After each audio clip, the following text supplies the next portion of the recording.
Hi friends, welcome to Namma Veedu. இன்னைக்கு நம்ம வீட்டு சமையலறையில பார்க்க போற ரெசிபி என்னன்னு பார்த்தீங்கன்னா உடைத்து ஊற்றிய முட்டை குழம்பு தாங்க இன்னைக்கு நம்ம பார்க்க போறோம்.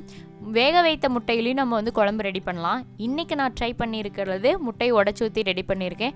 ஸோ அதை எப்படி ரொம்ப ஈஸியாக சிம்பிளாக நம்ம செய்யறதுன்னு நம்ம வீடியோக்குள்ளே போய் தெரிஞ்சுக்கலாம். ஸோ வாங்க வீடியோக்குள்ளே போகலாம்.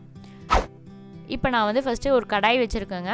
இந்த கடாய் ஹீட் ஆனதுக்கு அப்புறமா இதுக்கு தேவையான குழம்புக்கு தேவையான ஆயில் நான் எடுத்துக்கிறேன். இப்போ ஆயில் ஹீட் ஆனதுக்கு அப்புறமா ஒரு சின்ன பட்டை, ஒரு 4 கிராம்பு இதில் போடுறேங்க. அடுத்தது இதில் பிரியாணி இலை ஒரு சின்ன ஒரு பிரியாணி இலை எடுத்திருக்கேன். அடுத்தது இதில் நட்சத்திர பூங்க.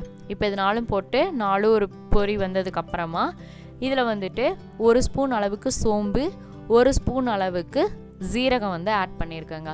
இப்போ இது நல்லா பொரிஞ்சதுக்கப்புறமா வெங்காயம் ஆட் பண்ணலாம். நான் இன்றைக்கி 2 பெரிய சைஸ் வெங்காயம் எடுத்து நல்லா பொடியாக நறுக்கி வச்சுருக்கேன். ஸோ வெங்காயம் எந்த அளவுக்கு போடுறீங்களோ அந்த அளவுக்கு கிரேவியும் கிடைக்கும், டேஸ்ட்டும் அந்த அளவுக்கு ரொம்பவே நல்லாயிருக்கும். இப்போ நான் வெங்காயம் போட்டுட்டேன். வெங்காயம் போட்டுட்டு இதை நான் வதக்கி விட்டுறேங்க. இப்போ பாருங்கள், நல்லா வதக்கி விடுறேன். இப்போ வெங்காயம் வதங்கிறதுக்கு உப்பு போட்டிங்க அப்படின்னா சீக்கிரமாக நமக்கு வெங்காயம் வதங்கிடும். ஸோ நான் இந்த குழம்புக்கு தேவையான உப்பையும் நான் இப்போயே ஆட் பண்ணிடுறேன். இப்போ பாருங்கள், உப்பு முதல்லே போடும்போது வெங்காயத்துக்கூடயே போடும்போது வெங்காயம் நமக்கு சீக்கிரமாக வதங்கிடும்.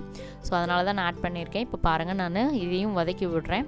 இப்போ இதுக்கு தேவையான அளவுக்கு ஒரு 1.5 ஸ்பூன் அளவுக்கு இஞ்சி பூண்டு பேஸ்ட் நான் எடுத்துருக்குறேங்க. இப்போ இஞ்சி பூண்டு பேஸ்ட்டும் நான் ஆட் பண்ணிட்டேன். இப்போ இதையும் நான் வதக்கி விட போகிறேன். இப்போ பாருங்கள், நான் இதையும் வதக்குறேன். இந்த இஞ்சி பூண்டு பேஸ்ட்டோட ஸ்மெல் போகணும். இஞ்சி பூண்டு பேஸ்ட்டோட ஸ்மெல் போகிற வரைக்கும் இதை நம்ம வதக்கணுங்க. இப்போ பாருங்கள், நல்லா வதக்குறேன். இப்போ அடுத்தது இதில் தக்காளி நான் அரைச்சி ஊற்றிருக்கேன்.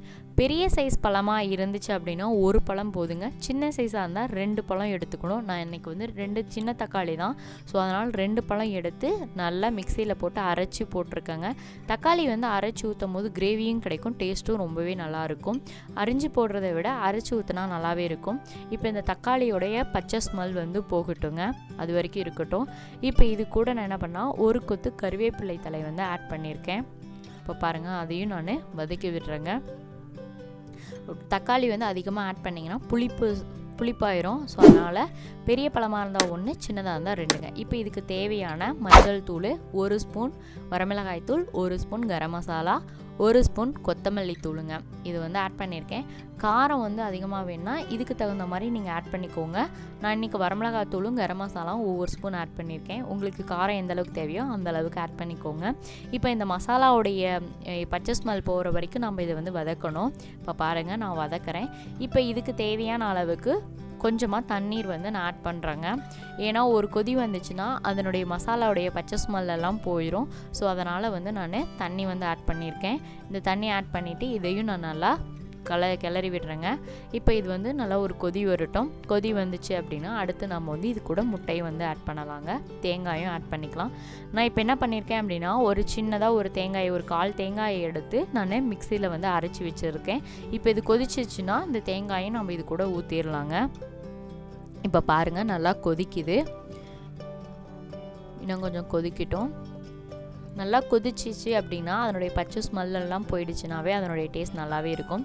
இப்போ பாருங்கள், நான் இது கூட ஒரு 1/4 தேங்காயை நான் எடுத்து நல்லா அரைச்சி வச்சுருக்கேன். ஸோ நான் அந்த 1/4 தேங்காயை இது கூட ஆட் பண்ணிட்டேங்க, அரைச்சதை. நீங்கள் தேங்காய் பால் எடுத்து யூஸ் பண்ணுறதுனால யூஸ் பண்ணலாம், அதுவும் நல்லா இருக்கும். நான் இன்றைக்கி தேங்காயை அரைச்சி ஊற்றிருக்கேன். இப்போ பாருங்கள், அதுக்கு தேவையான அளவுக்கு தண்ணீர் விட்டுக்கோங்க. கொஞ்சம் கெட்டி பதமாக ஆகிற அளவுக்கு தண்ணீர் விட்டுக்கோங்க. இப்போ அதையும் விட்டுட்டு நான் நல்லா கிளறி விடுறேன். இப்போ இந்த இதுக்கு தேவையான உப்பு காரம் கரெக்டாக இருக்கான்னு பார்த்துக்கோங்க. இல்லைன்னா இப்போயே கொஞ்சமாக உப்பு காரம் ஆட் பண்ணிக்கலாம். இப்போ இது எல்லாமே கரெக்டாக இருக்குது, பர்ஃபெக்டாக. ஸோ அதனால் நான் எதுவுமே ஆட் பண்ணல. இப்போ இதை நம்ம ஒரு தட்டு போட்டு மூடி வச்சிடலாங்க. ஒரு 10 மினிட்ஸ் ஆகட்டுங்க. தேங்காயுடைய அந்த இது நல்லா கொதிச்சிருச்சுன்னா நமக்கு குழம்பு ரெடி ஆயிருங்க. இப்போ நான் அதுக்காட்டி என்ன பண்ணுறேன் அப்படின்னா ஒரு முட்டையை ஒரு பாத்திரத்தில் போட்டு நல்லா இதை அடிச்சு விட்றேன். இப்போ பாருங்கள், நல்லா அடித்து விட்டுட்டு இதையும் நான் ஆட் பண்ண போகிறேன் அது கூட. இப்போ பாருங்கள், 10 மினிட்ஸ் ஆயிடுச்சு. இப்போ நான் இதை ஓப்பன் பண்ணுறேன். நல்லாவே குழம்பும் கொதிச்சிருச்சு, கலரும் நல்லாவே கிடச்சிருச்சுங்க. இப்போ நான் இது கூட இந்த முட்டை வந்து அடிச்சு வச்சுக்க பார்த்தீங்களா, இப்போ இதையும் ஆட் பண்ணுறேன்.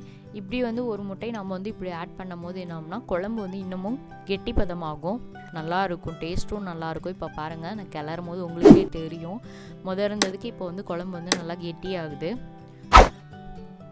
அது வந்து வெந்துடும், ரொம்ப நேரம்லாம் தேவையில்லைங்க, அந்த ஹீட்லேயே வந்து முட்டை வந்து வெந்துருங்க. இப்போ பாருங்கள், இது ஒரு 2 மினிட்ஸ் இருக்கட்டும். அந்த குழம்பு வந்து கெட்டியாகிறதுக்காக நான் ஒரு முட்டையை உடச்சி ஊற்றிருக்கேன். இப்போ அடுத்து என்ன பண்ணால், இன்றைக்கி நான் 3 முட்டை எடுத்திருக்கேங்க. ஸோ 3 முட்டையை வந்து உடச்சி ஊற்ற போகிறேன். ஒரே பக்கமாக ஊற்றிடக்கூடாதுங்க, தள்ளி தள்ளி ஊற்றணும். ஊற்றுற இடத்துல அப்படியே வந்து முட்டை வெந்துருங்க. இப்போ பாருங்கள், இங்கே ஊற்றுனா அடுத்து அந்த சைடு தான் ஊற்றிருக்கேன். இப்போ இன்னொரு சைடு வந்து இன்னொரு முட்டை வந்து நான் உடச்சி ஊற்றுறேங்க. இப்போ இதையும் உடச்சி ஊற்றிட்டேன். இப்போ வந்து இது நல்லா வேகணும். முட்டையை வந்து உடச்சி ஊற்றுனதுக்கு அப்புறமா கிளறி விடக்கூடாதுங்க. ஸோ கிளறி விட்டிங்கன்னா முட்டை வந்து கலங்கிரும். ஸோ கிளறி விடாமல் அப்படியே மூடி வச்சிடணுங்க. இது ஒரு 10 மினிட்ஸ் கழித்து நம்ம ஓப்பன் பண்ணி பார்க்கலாம். இப்போ 10 மினிட்ஸ் ஆகிடுச்சு, நான் இப்போ ஓப்பன் பண்ணிட்டேன். இப்போ பாருங்கள், கிளறக்கூடாதுங்க, அப்படியே இருக்குது கெட்டியாக. ஸோ வந்து நமக்கு வந்து முட்டை வெந்துருச்சு, பார்க்கும்போது உங்களுக்கே தெரியும். அந்தந்த இடத்துல வந்துட்டு அப்படியே வந்து கட்டி கட்டியாக இருக்குது. ஸோ முட்டை வந்து நமக்கு வெந்துருச்சு, கலங்கலை. இதுக்கப்புறமும் நம்ம வந்து கரண்டி போட்டு கிளறி விடக்கூடாது. அவ்வளோதாங்க, நம்ம குழம்பும் கொதிச்சிருச்சு, முட்டையும் வெந்துருச்சு. ஸோ நம்மளுடைய குழம்பு வந்து ரெடி ஆகிடுச்சு. அவ்வளோதான் ஃப்ரெண்ட்ஸ், எவ்வளோ ஈஸி பார்த்தீங்களா, ரொம்ப சிம்பிளாக நம்ம செஞ்சிட்டோம். இப்போ இதுக்கு தேவையான அளவு கொத்தமல்லி தலையை வந்து நான் தூவி விடுறேன். பாருங்கள், ஸோ வாசம் சூப்பராக இருக்குதுங்க. ரொம்ப ஈஸி, ரொம்ப சிம்பிளுங்க, ரொம்ப ஈஸியாக நம்ம செஞ்சிட்டோம். இது பார்க்கும்போது உங்களுக்கும் இது ரொம்பவே பிடிக்கும்னு நினைக்கிறேன். அவ்வளோதான் ஃப்ரெண்ட்ஸ், நம்மளுடைய உடைத்து ஊற்றிய முட்டை குழம்பு ரெடி ஆகிடுச்சு. ஓகே ஃப்ரெண்ட்ஸ், இந்த வீடியோ உங்களுக்கு பிடிச்சிருந்தால் லைக் பண்ணுங்கள், ஷேர் பண்ணுங்கள், கமெண்ட் பண்ணுங்கள். இந்த வீடியோ பற்றின கருத்துக்களை கமெண்டில் சொல்லுங்கள். இது வரைக்கும் நீங்கள் இந்த சேனலை சப்ஸ்கிரைப் பண்ணலினா சப்ஸ்கிரைப் பண்ணிக்கோங்க, கூடவே ஒரு பெல் ஐக்கானையும் ப்ரெஸ் பண்ணிக்கோங்க. அப்போ தான் நாங்கள் போடுற வீடியோ உடனுக்குடன் உங்களுக்கு கிடைக்கும். அடுத்து ஒரு வீடியோவுடன் சந்திக்கிறேன். நன்றி, வணக்கம்.